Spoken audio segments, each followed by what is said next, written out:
Welcome to First News Broadcast, your trusted source for breaking news and in-depth analysis. Today, politicians will respect what we want. It is when we don't want it, and then we go home to relax. People in Kanu, do they have two heads? No. So that Kanu has shown us how to do it. We can do it. If we want to vote and say our votes will count, how many people will they kill? Kenneth Okonkwo, he's not part of us. He doesn't know what he came from APC to join us. He wasn't part of what we're doing. Never. So if he now goes and Atiku now offers him money to be working for him, and he start talking, Are you insinuating that he may have taken money for Atiku and he's working for Atiku right now? Is that what you're saying, sir? My brother, if you see a politician who is not in one place, don't forget who Kenneth is. He's a movie man. He works with the entertainment industry. For him to leave it and now come to politics where we are, you need to have that staying power. We forced him. So Peter didn't want to contest in 2023. Is that what you're saying? He never wanted to contest against Atiku. Never. Oh, so he was so loyal. He never wanted to go against Atiku. So he was so loyal to Atiku that he never wanted to contest at the same time with Atiku. Against Atiku. That was just the truth. So he had somebody say, disappoint you for what? Were you part of us? Kenneth Okonkwo was never part of us. He was not part of. We formed what we formed in the PDP. Kenneth Okonkwo was in APC. He's not part of us now. So how can you come to people to be disappointed? You disappointed you for what? You came and joined us. Did you answer what we're doing? You just want to follow any wave that is on without knowing the fundamentals that actually staged and in place that particular movement. I know that the system is afraid of Peter Obi. The government is aware of Peter Obi's performance in the last elections, and they know he is their main problem, not Atiku. Never mind the fraudulent things that INEC wrote. Those things don't mean nothing. They know a lot about the true numbers of the voting results than they are willing to admit to the general public. It was Atiku. He was at the head of that caucus called NPDP.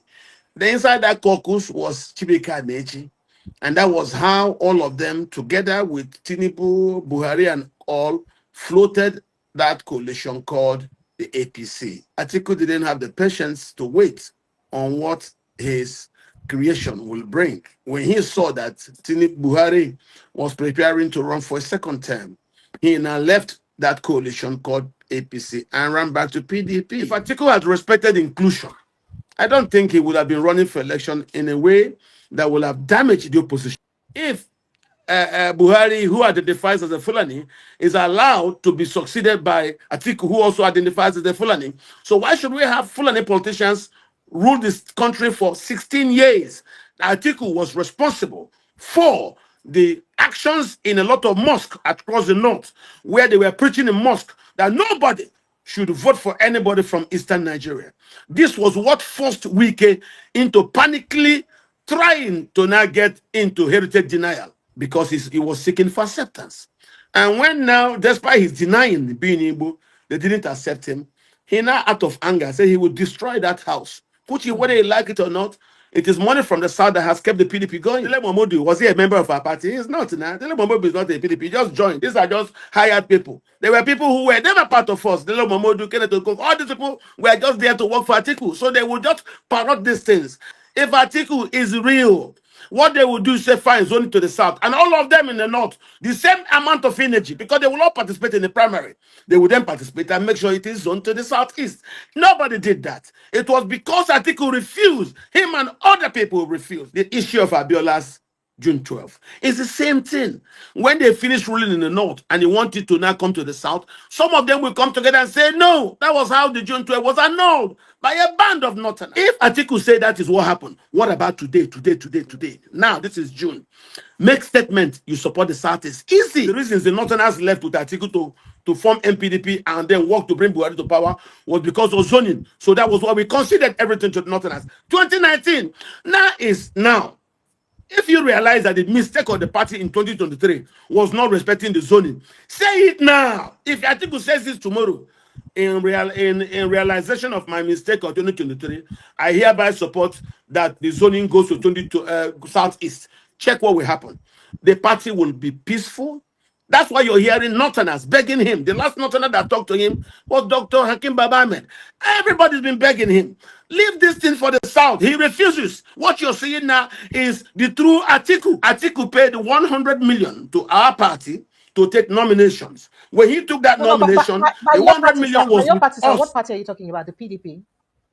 PDP. So he gave 100 million to PDP. He gave us 100 million to collect nomination form. When he did that, give us that money, the party didn't have money. Wike is only a reaction to Atiku. Atiku Abubakar is the problem of the PDP. Most first-time governors afraid that their state could be snatched from them are now running over to the APC. Who caused it? Atiku Abubakar. Let Atiku Abubakar, he's now 80 years old.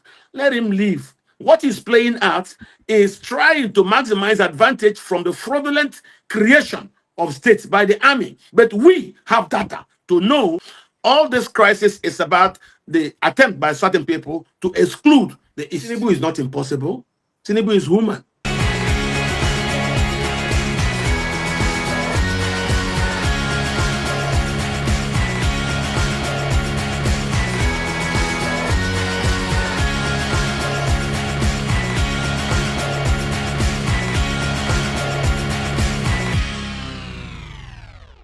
I know that the system is afraid of P2B.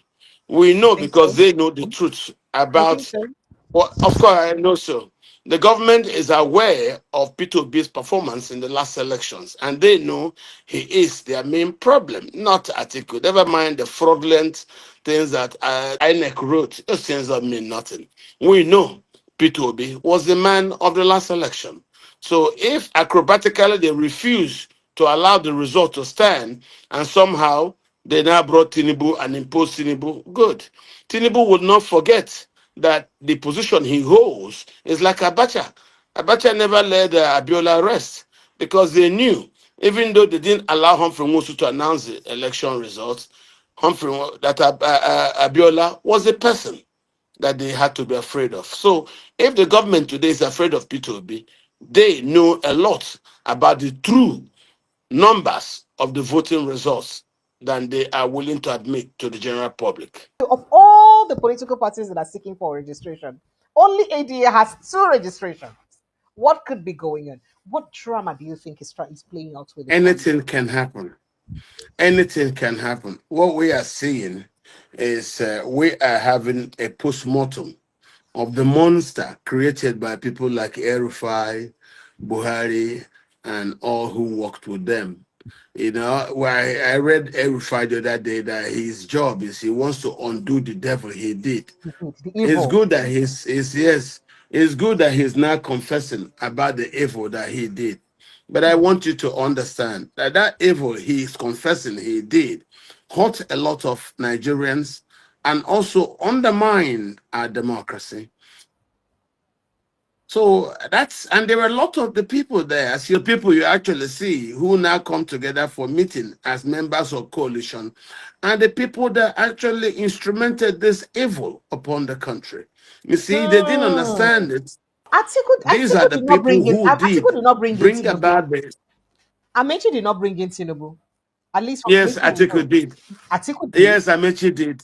Yes, How? Amechi did. Yes, Atiku did. Let me explain. In 2013, Atiku did he called it coalition, the same coalition. And that coalition then, yes, it was the MPDP coalition that became a caucus in the PDP. And that particular caucus, we refused to join it because at that time, I was a principal counsel to President. And Atiku said that we must zoning, that it's about inclusion, that it is something like the quota system, an affirmative action protocol to make sure the North is included. And that good luck that it is not the turn of the North. It was Atiku. He was at the head of that caucus called MPDP. The inside that caucus was Chibika Amechi, and that was how all of them, together with Tinubu, Buhari, and all, floated that coalition called the APC. That coalition got to power, as we all know. What you can say now is when they got to power, Atiku didn't have the patience to wait on what his creation will bring. When he saw that Tinubu Buhari was preparing to run for a second term, he now left that coalition called APC and ran back to PDP. The PDP recognized that the reason why he left was because of his complaint of the inclusion of the North and allowed only Northerners to run for the 2019 election 2019, in the absolutely. PDP. That was why nobody from the South competed against Atiku. Atiku emerged. Now, he didn't win, or he won, but he wasn't strong enough to get it from Buhari, who Buhari published did. the results he won, and Atiku ran away to Dubai.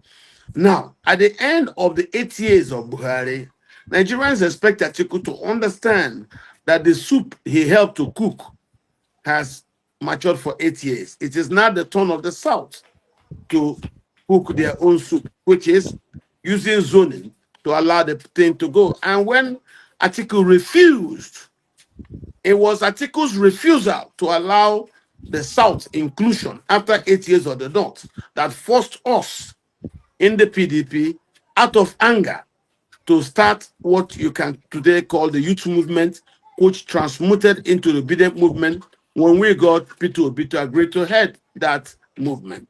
So Atiku is part and parcel of the problems that has gotten us where we are.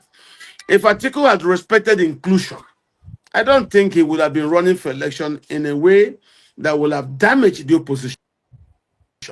It was because Atiku refused to respect the right of the South to become president after 8 years of the North. That was why we left, specifically me and Doyin Okupe.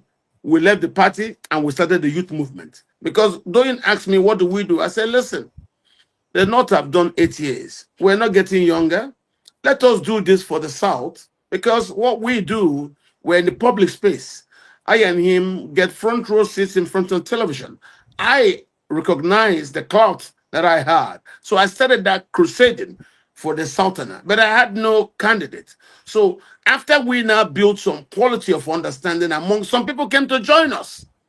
You know, that's why today when I see someone like my friend who came from APC to join me, like Kenneth Okonkwo, and I said, what is he doing? He doesn't even know the reason why we did the obedient movement. He's now running to go, he's going to work with Atiku. Maybe they bought him to come and speak.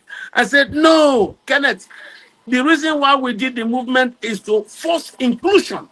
Because people like Atiku and some others in the North, you know, with the Fulani mindset of not allowing other people participation, because I believe the Fulani success over the Hausa since the British left makes them to think that the other parts of the country will also respect them extrapolatically, also playing their success over the Hausa states in the rest of the country. I don't think so. That will amount to colonialism of the settler form. And that's why we said we cannot allow one tribe to rule for 18 years, for 16 years. And that's what it will be if Buhari, who identifies as a Fulani, is allowed to be succeeded by Atiku, who also identifies as a Fulani. So why should we have Fulani politicians rule this country for 16 years?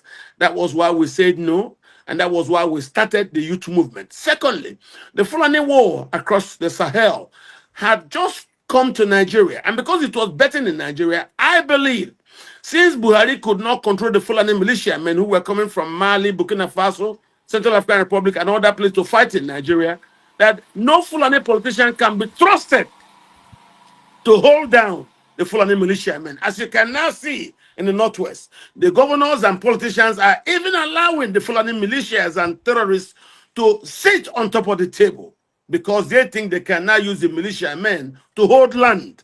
Because historically, the Fulanis do not have the land, they don't have the numbers to maintain their positions of entitlement that have been their mainstay since the British left. So for me, it is bigger than that. And there were people in the South who didn't understand this strategy. It was even during that period when Atiku started influencing behaviors in mosque to say that nobody should vote for anybody from Eastern Nigeria. You heard me well. Let me repeat it now. Atiku was responsible for the actions in a lot of mosques across the north, where they were preaching in mosque that nobody should vote for anybody from Eastern Nigeria. This was what forced Wike into panically trying to now get into heritage denial. How can you start denying heritage? Iguacha, which is today renamed Port Harcourt from 1913 to honor Lord Vernon Harcourt, Iguacha is part of the Arab Confederacy's territory, which lasted from 1640 to 1903. They were only defeated after the Anglo-Arab Wars. And that was why, after the British now from 1901 started national district officers, nobody had anything like DCs or DOs before 1901. It was in 1901 that the British defeated the Arab Confederacy. And when the Confederacy was in power, Iguacha, today's Port Harcourt, was a principal port of the Arab Confederacy. Quote me. Everybody in Rivers State today were under the Arab Confederacy. The only people who were not under the Arab Confederacy are the Ogonis, who were brought there after the Emancipation Proclamation. Because the Ogonis are historically of the Bantu Congo stock. They came, and as the slave trade ended, they were brought back from Warri and from Bonny and situated where they are today in the greater Port Harcourt area. So we now said, why will Wike, my brother, be denying heritage? Because he was seeking for acceptance. And when now, despite his denying being Igbo, they didn't accept him, he now, out of anger, said he would destroy that house. Which, whether he like it or not, it is money from the South that has kept the PDP going. All of them who run for election, from Yaradua to whoever, money from the South, and mostly from that old Eastern region, is what powers the PDP. So why wouldn't you allow Eastern region participation in a game of inclusion premised on zoning? And that's why you see a lot of us from the East got angry. Wike was angry, insisting on what he's doing. If you ask him that, he'll say yes. He insists it has to come to the South. I also said yes, it has to come to the South. And we did it, and then we were able to get P2B to declare and agree to run on our platform, which was called the Obedient Movement. I am doing Ogugbe. Okay. Yes. But many would say, especially someone like Dele Momodu, that the chairman of the zoning committee at that time was Wike's friend, Samuel Otom of Benue State. That Atiku was opinion that the PDP ticket be micro-zoned to Southeast, but that it was Wike who insisted that it just be zoned to the South, knowing that amongst all the governors in the South, amongst all the people in the South, he has more wealth in terms of money to get Ghana the delegates to vote for him. And that would have been disenfranchised a Peter Obi.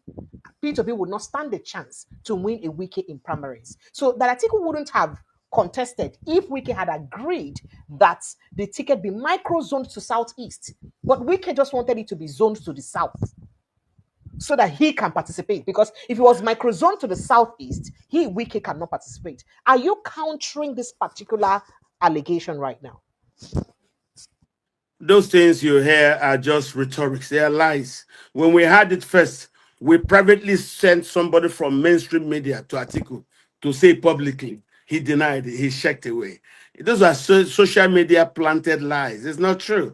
If Atiku is such a person, why is he not now allowing it to come to the East? Ask yourself. Today. How come he's still insisting he must be present? He must run. It has to be him. I thought there would be agreement that he would adopt somebody from the South to run. Leave that story. Listen, forget that story. I know Atiku more than you do. And I'm in front of the game. These people, Dele Momodu, was he a member of our party? He's not now. Dele Momodu is not a PDP. He just joined. These are just hired people. They were people who were never part of us. Dele Momodu, Kenneth, Okonkwo, all these people were just there to work for Atiku. So they would just parrot these things. When we heard that story that Atiku saying he should go to Southeast, we privately sent journalists from mainstream media to go talk to Atiku. Denied it. Check any of the mainstream media papers. You will not see it. Those things are social media stories. If Atiku is real, what they will do is say, fine, zone it to the South. And all of them in the North, the same amount of energy, because they will not participate in the primary. They will then participate and make sure it is zoned to the Southeast. Nobody did that. It was because Atiku refused. Him and other people refused. Let me take you back. The issue of Abiola's June 12th is the same thing.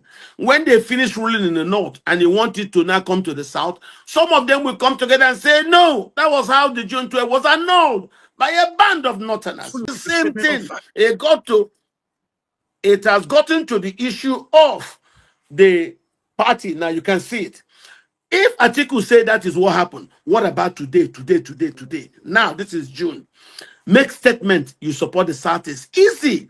He knows very well that the party is about now to make an open statement to zone the presidency to the South. That's why, not allowing the party to say anything, he now pulls out, he wants to do coalition. We said no problem. But the fundamental reasons why we left to start the youth movement, which we later got P2B to head, still persists. So whether you make the argument in the party, like we made the argument in party the 2019, that the reasons the Northerners left with Atiku to form MPDP and then work to bring Buhari to power was because of zoning. So that was why we considered everything to the Northerners. 2019 now is now. If you realize that the mistake of the party in 2023 was not respecting the zoning, say it now. If Atiku says this tomorrow, in realization of my mistake of 2023, I hereby support that the zoning goes to 22 Southeast. Check what will happen. The party will be peaceful. That's why you're hearing Northerners begging him. The last Northerner that talked to him was Dr. Hakim Baba Ahmed. Everybody's been begging him. Leave this thing for the South. He refuses. What you're seeing now is the true Atiku. Don't listen to people talk crap, people who are not part of us. I am a member till today of the PDP. I've not left. I started the youth movement because I learned from Atiku the way he did MPDP. So we did the youth movement, and then we were able to get Peter. We had hunted Peter. Peter came, and Peter was never part of what we were doing. Peter refused to go against Atiku. He told me that privately. And I saw in him a polite Catholic gentleman. But later on, we were successful in blackmailing Peter for Peter to agree to run. And when he ran, the rest they say is history. So what we are saying is, if you're now talking about us sitting down outside the party to sit down to talk, you have to do an honest postmortem of why we left the party and started the youth movement, which you later got Peter to head, which you now call the obedient movement. If you now want us to bring back that youth movement back to aid the party and then help to rebuild the party, it's very easy. Put Peter there, zone to the South. And we couldn't do that zoning because, forget all the stories you hear about who is somebody's friend. Atiku paid 100 million to our party to take nominations. When he took that nomination, the 100 million was your party, with us. What party are you talking about? The PDP? PDP. So he gave 100 million to PDP. He gave us 100 million to collect nomination form. When he did that, gave us that money, the party didn't have money. Okay. So when the party didn't have money, the party was now using that thing. I was amongst members of Ohaneze Imobi, Ohaneze Elders Forum. I am a member of the Ohaneze Elders Council. I went with the Ohaneze president. We were led that time by Professor George Obiozo. We went to visit the PDP chairman at his home in Maitama. And we spoke.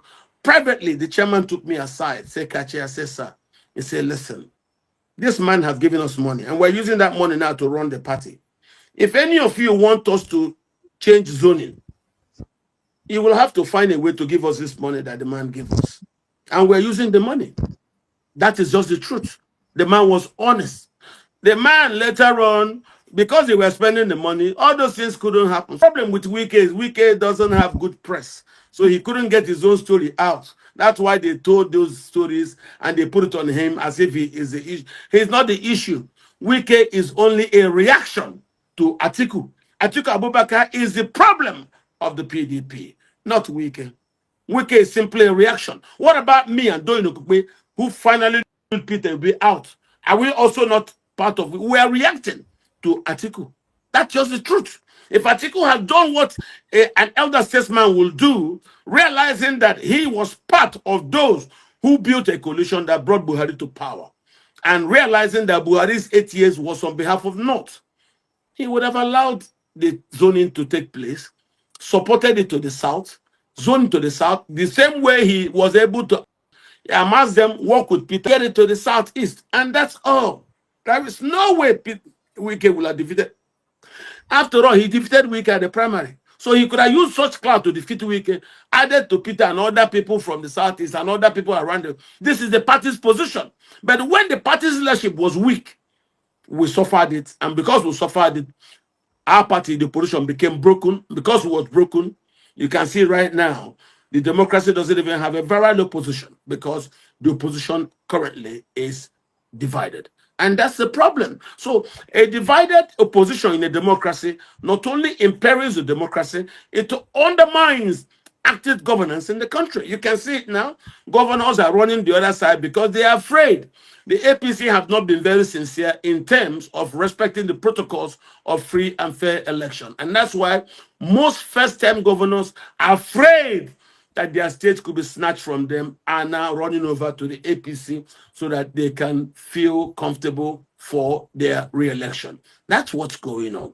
But who caused it? Atiku Abubakar. Let Atiku Abubakar, he's now 80 years old.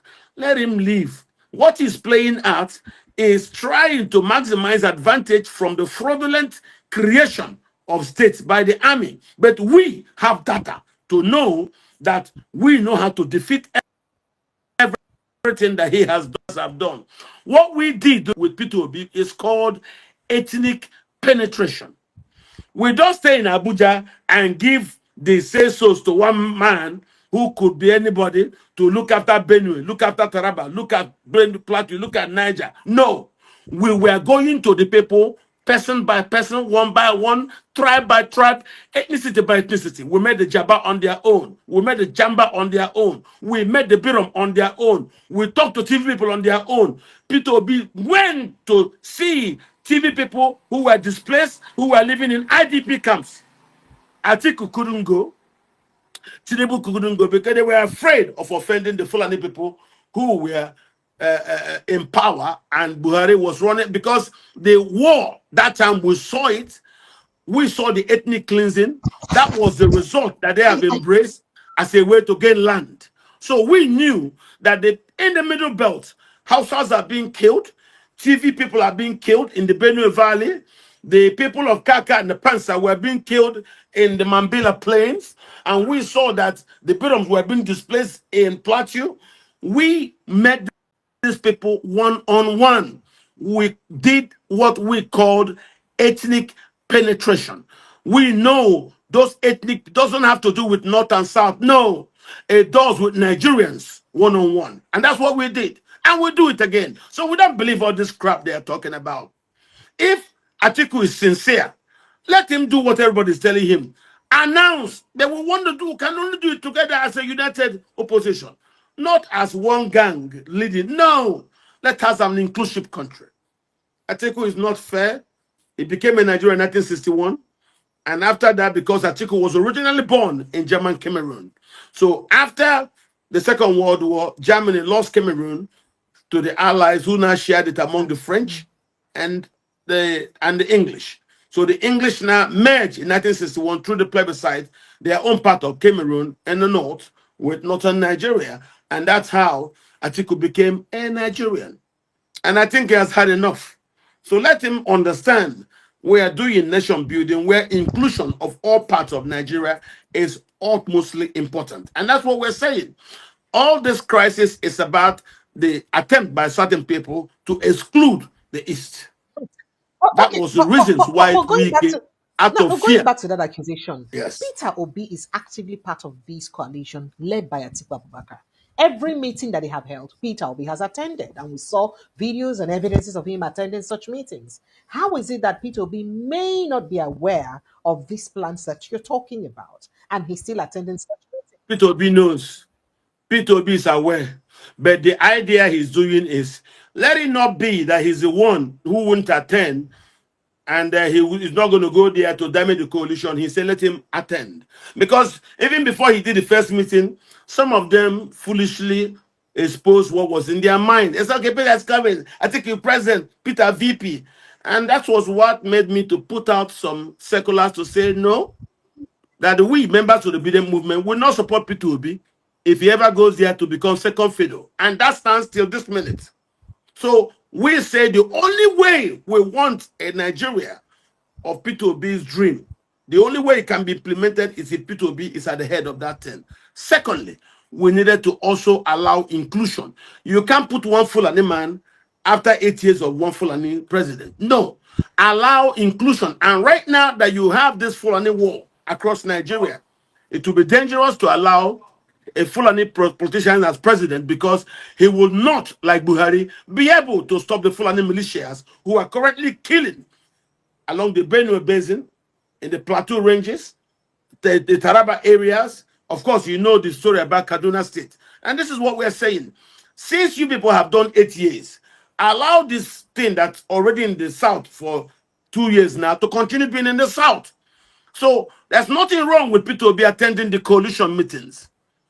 But I can tell you here for sure, P2B will not run as vice president to anybody. The earlier those attending the meeting understand, the better. Peter is attending the meeting so that he will be able to learn all the people, talk to them, and then later on, if Atiku refuses, you can be able to convince them one-on-one on his own. That's what we're doing. P2B will never gain our support if he falls our hands. And the only thing we want is that he will run. So that's it. We started in 2023. It has now grown big. What I can tell you is that we can now include more people who didn't believe what we're doing was going to work. Now that they have seen the efficacy of our calibrations, we just beg them to come. Let us build a new Nigeria. As you can see, Tinubu still does not have a strategy on how to deal with the Fulani war across Nigeria. Because for him to go to Benue and be telling them it is communal clash, that tells you there is something ethically wrong with the intelligence that Tinubu as president is getting from those who are advising him from the intelligence field. Okay, we'll get to the security issue. There's a lot to talk about security, but I'd love us to, round up with the political aspect of this conversation before we get to the security. Now, speaking about the political aspect, you did mention Doyin Ekube joining you and all that. Someone has even reminded me here now that Doyin Ekube, at the end of the day, left your bloc to join the ruling party, the APC, before he died. And then also, how do you think? A lot of people have said that no, Tinubu is not an easy win. It's not somebody you win easily in politics. So, how do you think that going without the opposition being united again, that it will be easy to win a Bola Ahmed Tinubu, especially as an incumbent? How do you think that would happen? Because with the look of things now, there may be a likelihood that an El-Rufai and Atiku Abubakar may form their own coalition, and P2B may go his own way. How possible is it for Tinubu to be defeated? Tinubu is a politician. Don't forget, there was a time we had somebody stronger than Tinubu. The man's name is Sani Abacha. Everybody was afraid of what would happen. But you saw how it all happened. Abacha left. There was a time everyone was afraid of Babangida. But at the end of the day, he left. So it's the aggregated strength and passion from the people that sees these outcomes. Tinubu is not impossible. Tinubu is human. Remember what Amechi said, how Kano State decided this governorship. The people voted and stood there, and when the government people called to try to change the result, and they saw that you had up to 500 people on the field, on the streets, they clamped down. So people accept that politicians will make our votes not count. That's when it will work. But when we the people vote and stand there and say our vote must count, and we then don't have leaders who try to dissuade us, politicians will respect what we want. It is when we don't want it and then we go home to relax. People in Kanu, do they have two heads? No. So that Kanu has shown us how to do it. We can do it. Nothing is impossible. If we want to vote and say our votes will count, how many people will they kill? That's what you understand. And nobody wants to kill people like that, because throwing a stone into the marketplace, it could hit your mom. It could hit somebody you know. This is the issue. Once we want to have our voices respected by government, we vote, we will stay there. We know how to do it. What I do, I mobilize. I mobilize. Peter asked me, you tell me to do this, what does it cost? I said, don't worry about what it costs. 10% of what you spent in Port Harcourt is all I know. I don't want nothing. Just say yes. So when you see some people say, Peter Obi let me down, because they don't know what we're doing. I am grateful. Peter Obi listened to what we said and agreed, changed his mind, and came to head what we're doing. So for me, I owe him thank you. It is those who came in to come and join us, maybe from APC or somewhere else, that are now looking for something. They don't get to say, Peter, they supported me. They're not part of what we're doing. Kenneth Okonkwo is not part of us. He doesn't know what, he came from APC to join us. He wasn't part of what we're doing. Never. So if he now goes and Atiku now offers him money to be working for him, and he start talking, Are you I don't take such people seriously. insinuating that he may have taken money for Atiku and he's working for Atiku right now? Is that what you're saying, sir? My brother, if you see a politician who is not in one place, don't forget who Kenneth is. He's a movie man. He works with the entertainment industry. For him to leave it and now come to politics where we are, you need to have that staying power. I have staying power. I'm a contented person. All my children have left university. So what am I doing again? I live in my own house. I'm talking to you now from my house. I built my own money. And I don't have an EFCC case. So why will anybody frighten me? So I don't need anything from anybody. That's why I can tell you what I want to tell you. If government wants to come and revoke me from my life, waiting again, I'm happy with my young wife. My children are all very happy. So what else do you want? If you're contented with yourself, you wouldn't be messed up with threats by other parties. What for? Another human being tell me what to do. When I decided, I said, this is what I'll do. I talked to Peter. Peter said no. But later on, after I have complained to people like Okwadike, Chief SNOKK, they called him and said, how can you say no? Why are you? Peter said what? And I can tell you so. We forced him. So Peter didn't want to contest in 2023. Is that what you're saying? He never wanted to contest against Atiku. Oh. Never. Oh, so never. He was so loyal to Atiku. He never wanted to go so against Atiku. He was so loyal to Atiku that he never wanted to contest at the same time with Atiku. Against Atiku. That was just the truth. And that I found out. First, I got angry. There were some of my friends like Namde Dixon. When I was happy, I said, calm down. This is a game. There are ways to do it. I know I've done these things before. In 2010, I did the same thing with my friend and brother Hope Uzodimma. I told him to run. He refused. I know what I did. I went and printed posters. He was denying it until 2 months. He called me. Said, okay, why are you doing this? I said, run. Today, he's governor Nimo. So sometimes politicians need people to make up minds for them. Sometimes they are careful, calculating other things. But it is your sincerity of purpose that they will look at. And they said, what do you mean? I said, run. Run. Let us have one of us on that placard. This one, he said, I said, run. And he agreed to run. And this is where we are today. So where are you going to go back? So they hear somebody say, Peter, disappoint you for what? Were you part of us? Kenneth Okonkwo was never part of us. He was not part of, we formed what we formed in the PDP. Kenneth Okonkwo was in APC. He's not part of us now. So how can you come to say Peter disappointed you? Disappointed you for what? You came and joined us. Did you ask us what we're doing? You just want to follow any wave that is on without knowing the fundamentals that actually staged and in place that particular movement. It was anger. People took the anger in different ways. You could see how wicked is doing with that anger. It is because of that anger he says, okay, this thing where you say that we spent money to build, you say it won't be useful to us. Let us destroy it. That is what Wike is doing right now, whether you like it or not. But there are reasons. The state of the PDP right now? It doesn't have any chances of surviving. Oh, yes, it does. By November, the tenure of the current people will be over. Nothing lasts forever. So when those tenures are over, they will go. You go back to convention. Wike will not leech on PDP and continue because Wike. What does Wike is not an official. Someone who fights to finish. Listen to me. Gara will end when the tenure of the current party executives end. People who are executives, they are statute mandated to rest work. It's not by force. So people should respect what's going on and don't try to force us into doing what we don't want to do. So are you saying that if that happens, then that means the PDP may have chances of being a formidable opposition in 2027, sir?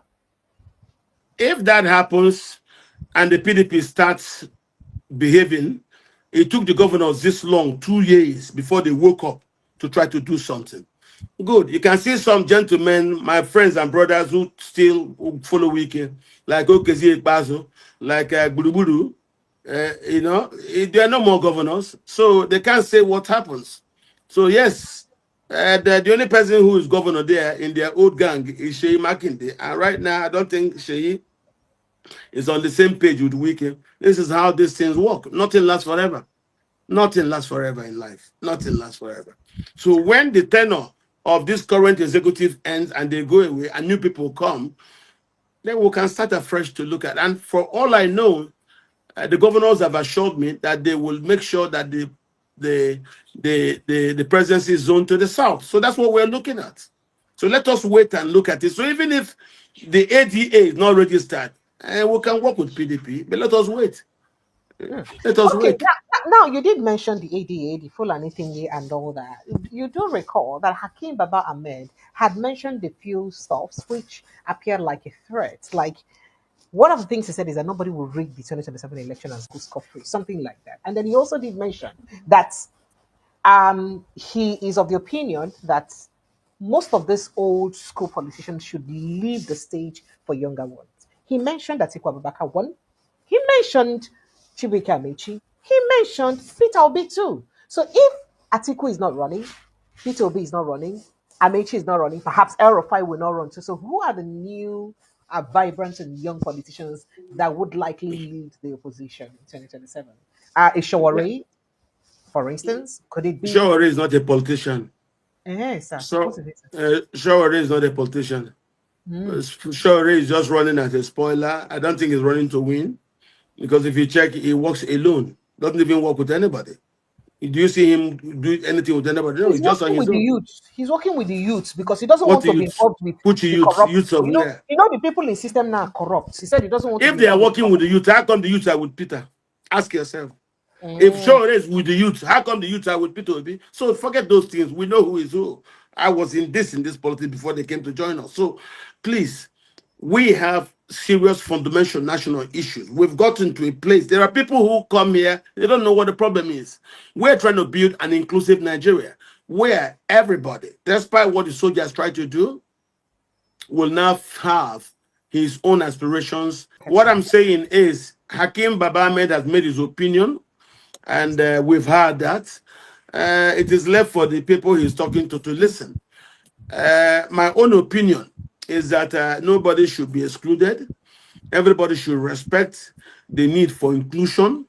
We are now at another June 12th period when Babangida ruled, and then when it got to the turn of the South, some politicians in the North made sure it was annulled, and the Southerner who won was not given. The same thing happened in 2023 when it got to the turn and we voted with Peter.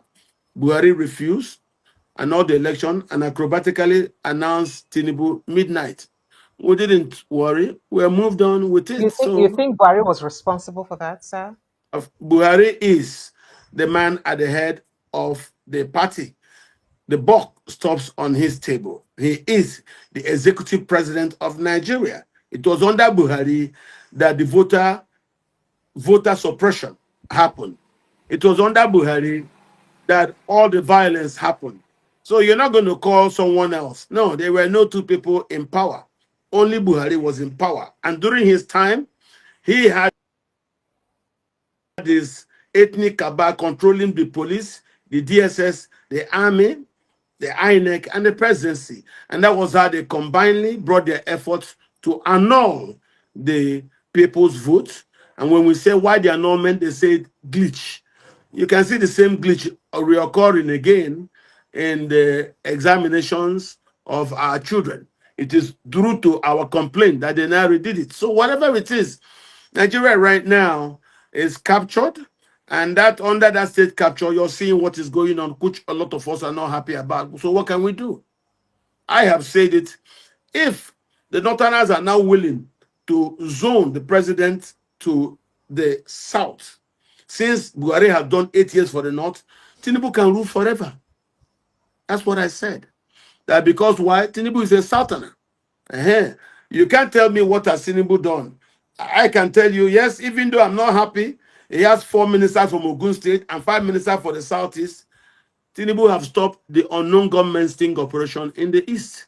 That, as far as I'm concerned, was a government sting operation perpetrated by elements of the Buhari Oh, administration. oh, As I'm sir. talking to you today, the unknown government sting operation, though no more occurs in the East. Because why?